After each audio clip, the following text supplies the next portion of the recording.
അസ്സലാമു അലൈക്കും വറഹ്മത്തുള്ളാഹി തആല വബറകാതുഹു. പരിശുദ്ധമാക്കപ്പെട്ട ഖുർആനിലെ ചെറിയ സൂറത്തുകളുടെ കൂട്ടത്തിൽപ്പെട്ട ഒരു സൂറത്താണ് സൂറത്തുൽ ഖദർ.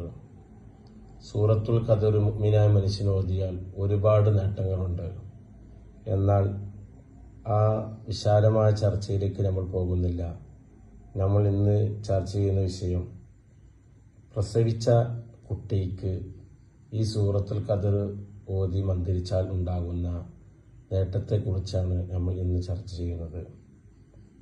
പ്രസവിച്ച ഉടനെ കുട്ടിയുടെ വലത് ചെവിയിൽ ബാങ്കും ഇടത് ചെവിയിൽ ഇഖാമത്തും അതുപോലെ തന്നെ മധുരം കൊടുക്കുക എന്ന പ്രവർത്തനങ്ങളൊക്കെ നമ്മൾ ചെയ്യാറുണ്ട്. എന്നാൽ അധികം ആളുകളും ചെയ്യാതെ പോകുന്ന ഒരു സംഭവമാണ് നമ്മൾ ഇന്നിവിടെ ചർച്ച ചെയ്യാൻ പോകുന്നത്. ഈ സൂറത്തുൽ ഖദർ ഓതിക്കഴിഞ്ഞാൽ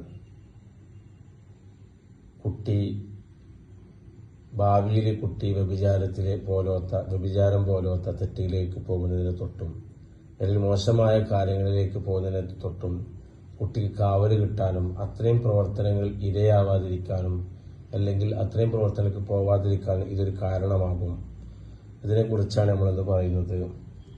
ഒരു കുട്ടി ജനിക്കുമ്പോൾ ആ കുട്ടിക്ക് നമ്മൾ നേരത്തെ പറഞ്ഞതുപോലെ കാര്യങ്ങളൊക്കെ ചെയ്തതിന് ശേഷം കുട്ടിയുടെ തലയിൽ കൈവച്ച് മന്ത്രിച്ചു കൊടുക്കുന്നതാണ്. ഈ സൂറത്തുൽ ഖദർ ഓതി മന്ത്രിക്കുന്ന ആളുടെ മനസ്സിലുണ്ടാവേണ്ട ഒരു നിയ്യത്താണ് കുട്ടി എന്തായി തീരണമെന്ന് അവർ എന്താണ് ആഗ്രഹിക്കുന്നത് അതുപോലെ ആയി കിട്ടാൻ വേണ്ടിയുള്ള നിയ്യത്ത് മനസ്സിൽ കരുതുകയും എന്നിട്ട് 7 തവണ സൂറത്തുൽ ഖദർ ഓതുകയും തലയിൽ കൈവച്ചുകൊണ്ടാണ് ഈ സൂറത്തുൽ ഖദർ ഓതേണ്ടത്.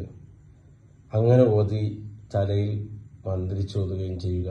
ഇങ്ങനെ മന്ത്രിക്കപ്പെട്ട കുട്ടി വ്യഭിചാരം പോലത്തെ നാശങ്ങളിലേക്ക് ഇങ്ങനെയുള്ള കുട്ടികൾ പോവില്ല എന്നുള്ളതാണ്.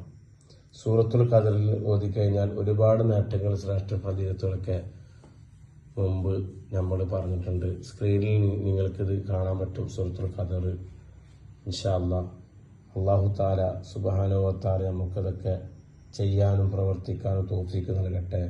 നമ്മുടെ മക്കളൊക്കെ അല്ലാഹു സ്വാലിഹീങ്ങളിൽ ഉൾപ്പെടുത്തട്ടെ എന്ന് പ്രാർത്ഥിച്ചുകൊണ്ട് നിർത്തുന്നു. അസ്സലാമു അലൈക്കും വറഹ്മത്തുള്ളാഹി.